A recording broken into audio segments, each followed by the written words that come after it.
Hello there, and a very warm welcome to my YouTube. My name's Chris, and today we're taking a look at Kingsbridge Railway that ran from Kingsbridge up to Brent. Here's Kingsbridge Railway Station, I would have said in the early 1960s. What I'm going to try and do is fly along the old railway line. We're leaving Kingsbridge now, Kingsbridge Railway Station. This was taken in the 1920s, an aerial view of Kingsbridge Station in the 1920s. And then we're flying out of Kingsbridge now. The train track ran along that tree line between the top of the housing estate and the fields. You can see it here on this ordnance map, how it curves around from Kingsbridge Station out towards Sorley. The train track ran along this tree line pretty much up to the hospital here, and then there's a railway bridge there that goes over Plymouth Road, but the train ran under it and along that line of houses. Could I thank all my new subscribers? It's been really great. I've dropped from 95% not subscribing to 89%, which is brilliant. And the spread is UK 41%, US 16%, Canada 6%, New Zealand 3%, rest of the world 34%. I'd really appreciate it if you did consider subscribing. It gives me a chance to build the channel and spread the films all over the place. Thank you very much, and I'll look forward to seeing you further on in the film. All the very best. Take the greatest of care. Oh, and please subscribe and like and all that sort of carry on. Really appreciate it. Cheers. Here's some very rare footage, some colour footage running up that particular track. We're coming along now. We're coming up to Coombe Royal. Now the train track ran under the bridge here. Unfortunately, there's only part of the bridge left on the right hand side. The other part has been taken away, sadly.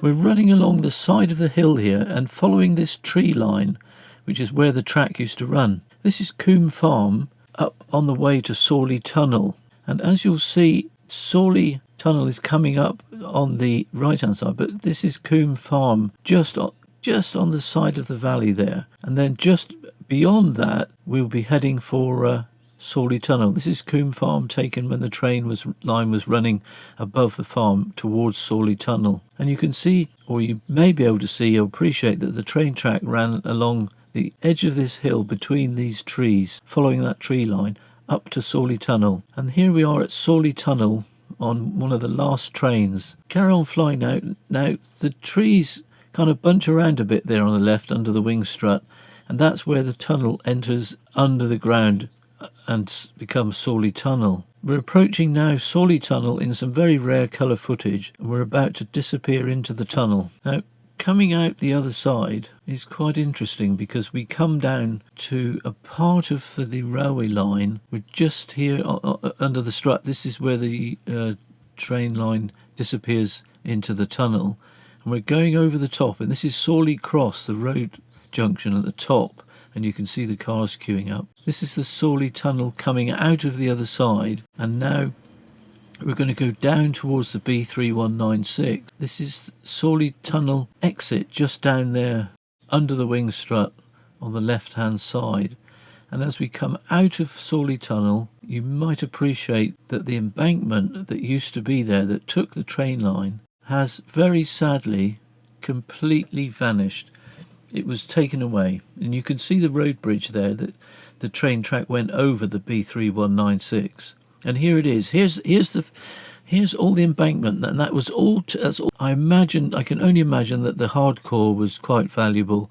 Somebody has made good use of it somewhere. Here's the road bridge, and the steel structure that the train track used to run along over the top has been taken away. Very sad. Now here I am down at that very junction, and I'm just really talking about the fact that and I'm going to be looking back towards Sorley Tunnel from this junction here.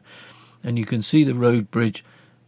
The pillars either side still stand, but here is a closer look at the embankment that ran up to that road bridge, and it's quite remarkable to see that it's all gone. It's just completely been taken away, and you can see here now, this is looking back up towards Sorley Tunnel entrance, and you can see the embankment on the right hand side is completely vanished. It's just completely gone, taken away.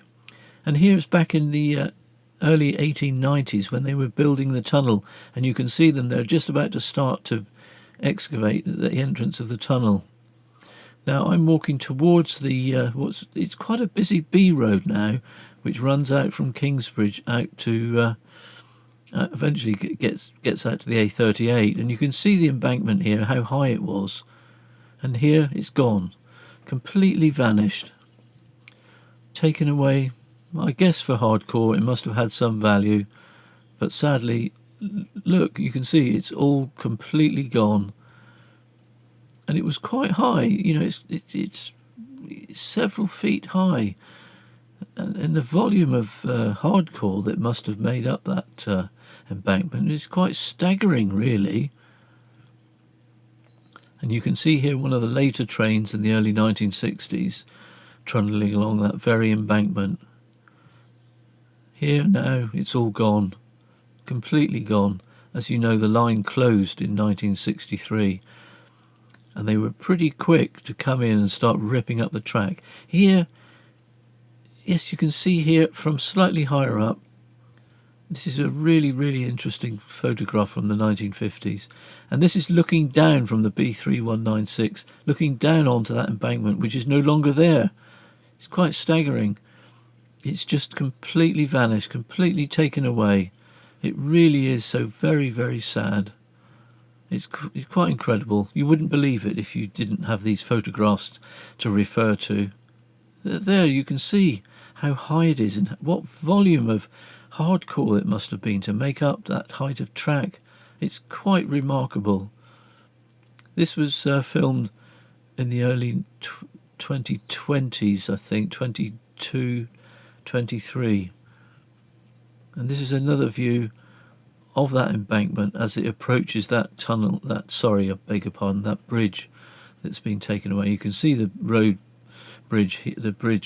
where the road's going under the bridge and the train is going to go over that steel part of the top. This is looking back towards Sorley Tunnel, and the embankment would have been on the right hand side, quite high, and it's quite remarkable that it's completely vanished. I just could not believe it when I saw the photographs. It was just so amazing. And here they are building the approach to the tunnel in the early 1890s. Here's some very rare colour footage of the train approaching the Sorley Tunnel on its way down towards Kingsbridge. This is another shot of the steam train coming out of the tunnel, and we're going to see some very, very rare footage now as a colour footage of the train running down into Kingsbridge Station itself. This really is quite high quality footage. Here we are at the Plymouth Road Bridge. This is on the right hand side of the bridge. There is the Kingsbridge Hospital. We're running now over Homelands, which has become Redford Estate, into Kingsbridge Station. And again, we're at an aerial view of Kingsbridge Station in the 1920s. As the train comes around the corner of Homelands and it makes its approach into Kingsbridge Railway Station. This photograph was taken in the very, very early 1960s.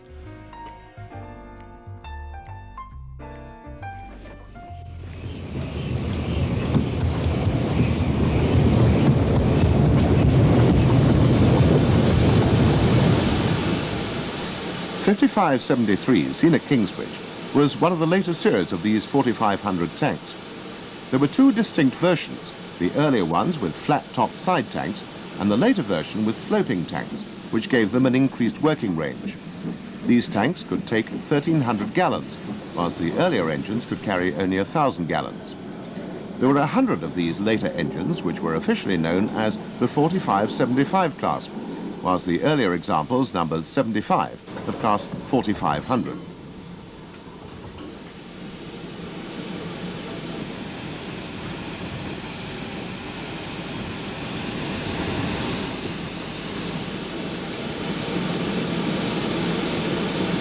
The yellow spot with the letter C on the cab side was the Great Western's route code and power classification system.